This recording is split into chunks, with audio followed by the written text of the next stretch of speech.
ঝালকাঠির নওসিটিতে নাচন মহল সরকারি প্রাথমিক বিদ্যালয়ের শিক্ষার্থীরা ঝুঁকিপূর্ণ ভবনে পাঠদান চালাচ্ছে। ১৯০৩ সালে প্রতিষ্ঠিত সর্বশেষ ২০০৬-৭ অর্থবছরে পুনর্নির্মাণ করা এই ভবনটি এখন মারাত্মকভাবে জরাজীর্ণ।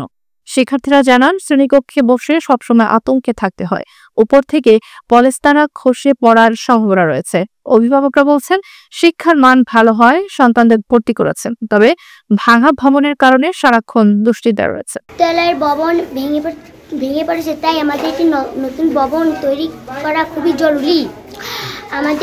আমাদের দুটি বাথরুমও প্রয়োজন। আমাদের একটি বাথরুমে হয় না, আমরা ভালো মতন ক্লাস করতে পারি না। আমাকে এইটা ভাঙে গেছে। ওই দিন আমরা স্কুলে প্রাইভেট পড়তেছি, ওই সময় দেখছি এইগুলো। ম্যাডামেরা আমরা দেখছি, ম্যাডাম বলছে যে এটা তো পুরনো হয়ে গেছে, আরেকটা ভবন হলে ভালো হইতো। আর আমাকে এই যে আমরা বসতে পারি, দুইটা ক্লাস মিলিয়ে আমাকে বসায়। এখানে আমরা এই যে ভালো ভবন হলে ভালো হইতো। আর দুইটা বাথরুম ভাইয়াও শেষ হয়ে গেছে, কিন্তু এই দুইটা একটু লাগবে আমাদের। উপরে দিয়ে অনেক কিছু পরে, ভাঙে পরে অনেক কিছু, আবার পরে ওইগুলো পরে কয়েক সময় পরে। এই বিল্ডিংটা খুবই অকেজ হয়ে গেছে। এখানে বাচ্চাদের বসতে খুবই সমস্যা হয় এবং ভাঙে পড়তে আসে পুরো বিল্ডিংয়েরই আপনার সিলিং। ওদেরকে খুবই এখন ঝুঁকির ভিতরে বসতে হয়। এরা খুবই আতঙ্কের ভিতরে আছে। বর্তমানে বিদ্যালয়ে প্রায় ১১০ জন শিক্ষার্থী ও ৬ জন শিক্ষক পাঠদান করছেন।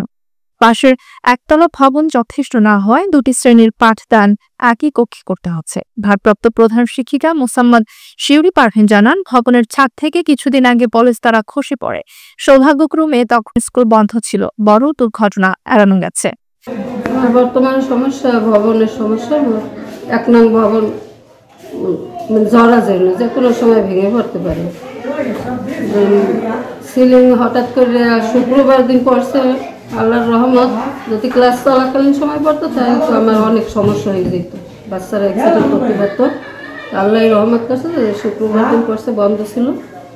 তো আমার দপ্তরে আমাকে ফোন করে বলছে, পরের দিন আমি এসে দেখে গেছি, ছবি তুললে আমি আমার অফিসে পাঠাইছি স্যারের কাছে। এখন আমার ভবনটাই বেশি দরকার। সহকারী শিক্ষা কর্মকর্তা মোহাম্মদ রেজা বলেন, অস্থায়ী ভবনের জন্য বিদ্যালয় কর্তৃপক্ষ আবেদন করেছে, সেটি আমরা ঊর্ধ্বতন দপ্তরে পাঠিয়েছি।